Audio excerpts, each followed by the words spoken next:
All right. It's Jared here from Crypto Plan, and how is everyone going?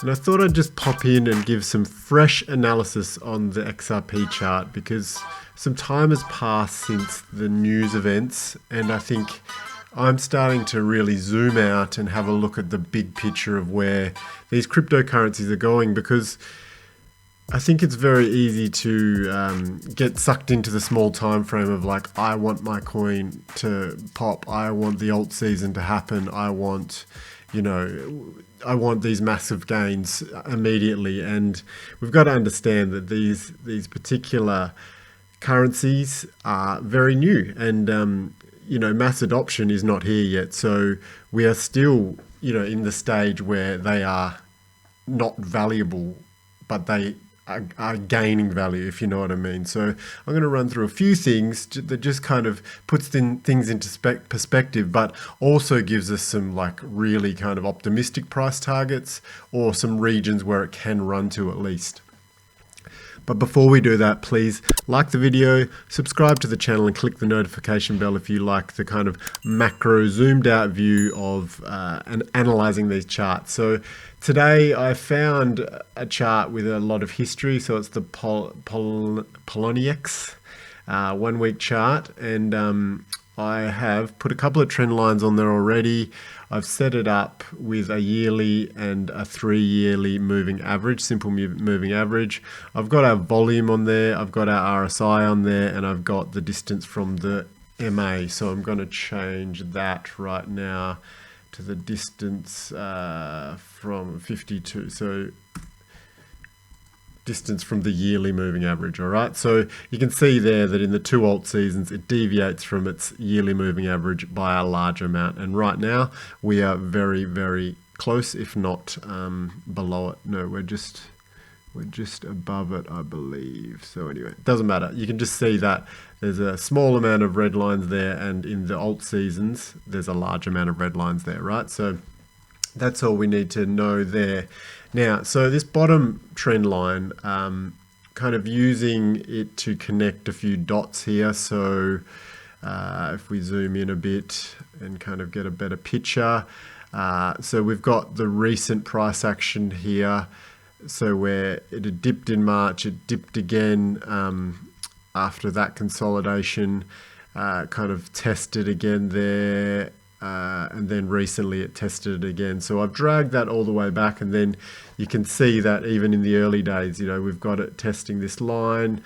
It's a resistance line. It was a support line early on, and then it fell underneath it, tried to break through it, broke through it, kind of temporarily retested it, and then as a long-term trend line, that's where I guess the floor for XRP is in the future. And if we drag that out, say 10 years from now, that this is the reality of it, that it's a new currency, and say let's not even 10 years, we'll drag it out to kind of 3 or 4 years, April 25, that $3 or $4 is the potential floor. So what we're going to see is that alt seasons happen, and then it kind of finds its way back to this line and jiggles its way along, maybe goes below a bit and then comes back above it. But ideally, if it behaves the way it has behaved, it's going to be attracted to this line over the journey, right? So, and then in 10 years time, maybe,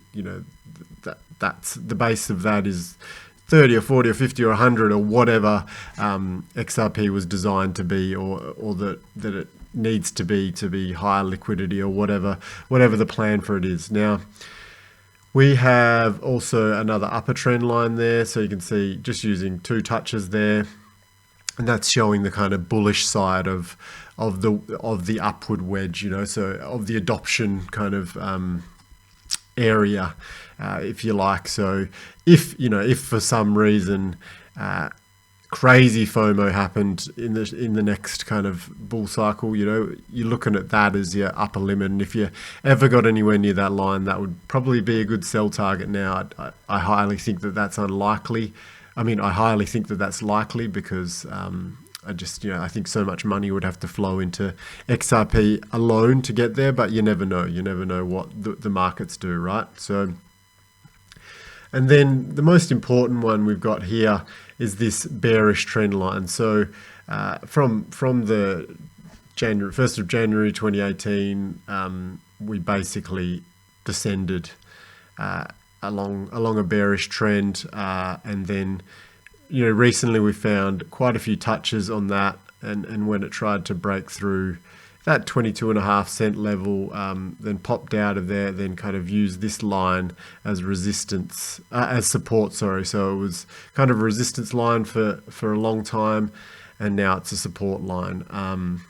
You could also kind of potentially drag it out here now that we've got some new data and say that this is a flag that needs to be resolved. And so it's kind of going to break out here to the upside, but essentially I think it's out of that bearish pattern. It's reversed from, so if it's come down here, it's reversed, so it's a low, higher, low, higher, low. So it's in an uptrend. It's however weak it is, but that's the case for XRP. So now what we're looking at is a yearly moving average that was descending that is now just turned the corner and is ascending. And then you've got the 3-year moving average, which was kind of ascending, and it's tipping down to be descending. So they're coming together. So I guess XRP needs to resolve this situation where the price needs to creep its way up while this 3-year moving average is creeping down. And then I guess they will cross and they will both become an ascending pattern together, where the 1-year moving average and the 3-year moving average are moving together, but the 3-year moving average is slightly lower. So once that bullish cross happens, which, it's going to kind of be somewhere out here, and you can imagine the cross happens, let's say in February, and the price of XRP is in the 30 to 40 cent range, and then bang, that's when you can start to see things happening. Now, whether or not that is with all the altcoins or whether that's at the very end of the altcoins will determine a couple of things, and I'm hearing some exciting ideas, and looking back, in history here, that these kind of moves, they were very late compared to other altcoins.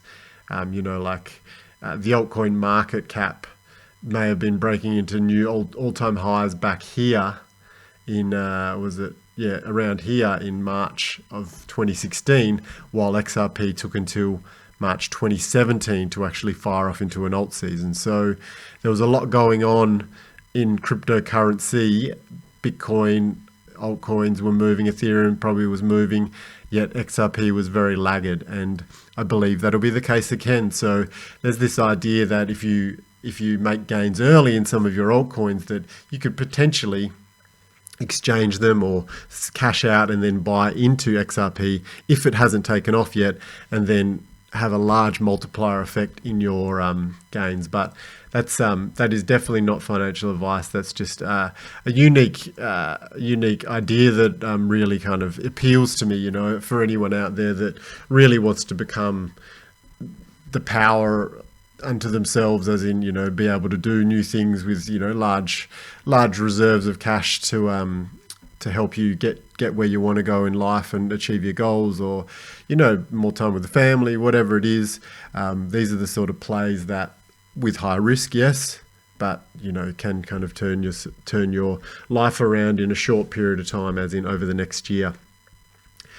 And clearly, if you're going to be playing those sort of games, you need to be keeping very, very acute records, and you also need to be probably having a good accountant that you're working with, and just understand that there's a tax implication there with capital gains in most jurisdictions, wherever you are in the world.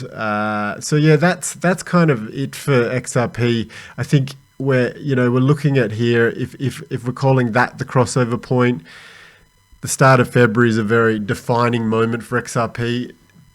It's got to keep using this upward bottom line as a support level to bounce off, and then then, like I say, potentially we could still see this line be played out, and it could be dragged out as far as June July, August, October, where it grinds its way into the end of this triangle and then fires out. So I think XRP for me is the patience token. You know, it's the token that has taught me patience, because I think I got sucked into it.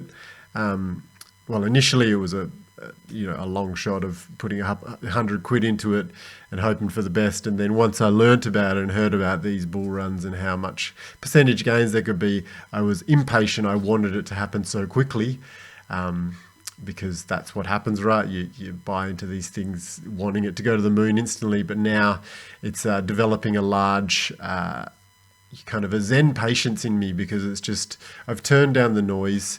I ignore pretty much any news about XRP, unless it's key news, but like listen to the reality of it, that one, Asian markets love it. They're buying and selling it all the time. Two, Ripple is still using it on a daily basis for its purpose, which is the on-demand liquidity kind of element.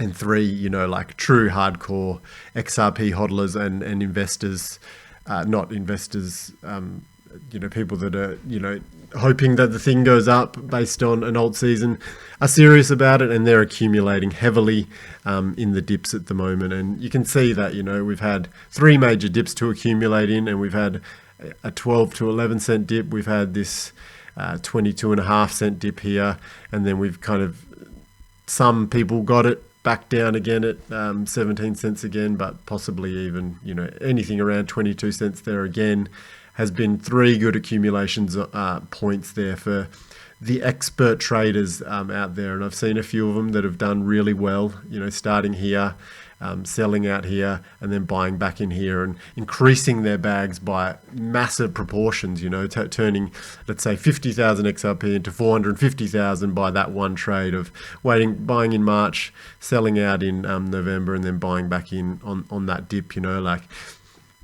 not being able to read the future, but just knowing that, I guess, that this is the bottom line, right? This is the bottom line, and when it deviates from a line, the potential is that it always comes back. So let's say it fires to the upside to $2 or $3 or $4, there's still that potential that it comes back and tests this line at 30-40 cents. Yes, it'll spring off again, but there's no reason for it not to want to be attracted to this general trend line, as it's shown to have done for a long time, and we could even kind of drag it a little bit lower to use those wicks there, and then kind of gives us a clearer picture of where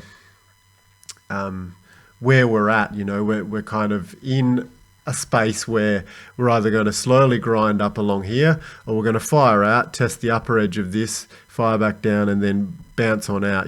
So there still is some time to play out. So looking at maybe March for that answer and that resolution of whether it's going to fire to the upside or go sideways through this line and then use it as a resistance level. But my bet is that somewhere in February to March it makes a decision, and hopefully, no, sorry, that's February to March in the next in 22. Now, I don't think that it will take that long to resolve. I think more like it's either going to kind of come down here and fire up, or it's just going to fire straight up out of this line and then kind of use this particular line to bounce off in the future. Anyway, I'm not even attempting to predict the future. I'm just looking at the past and looking at the fact that basically anywhere, in the next week, XRP could go anywhere down to 18 cents and it could go up to 68 cents before it finds some resistance. There's no, it is played out that entire area already, so that's as volatile as it could be. 18 cents to 65 cents without a doubt. And the longer it plays around in this zone, the tighter that spring winds before it fires out. So let's just wait and see and hope that XRP does what it does, but also knowing that if everything else does what it does first, that you can then roll into XRP and have that big multiplier effect. So there's a couple of options there, and it's a good situation to be in if you are a hodler of several altcoins and or Bitcoin, you know, because Bitcoin's probably coming very close to the moment, if not already at the moment, where you might be doing some trades into some altcoins if you've made enough gains from Bitcoin at the moment. So I'm going to leave it there. That kind of ended in a little bit of a ramble, but if you did listen to the end, thank you very much. I've been Jared from Crypto Plan, and please like, subscribe, and hit that notification bell if you so desire. Bye bye.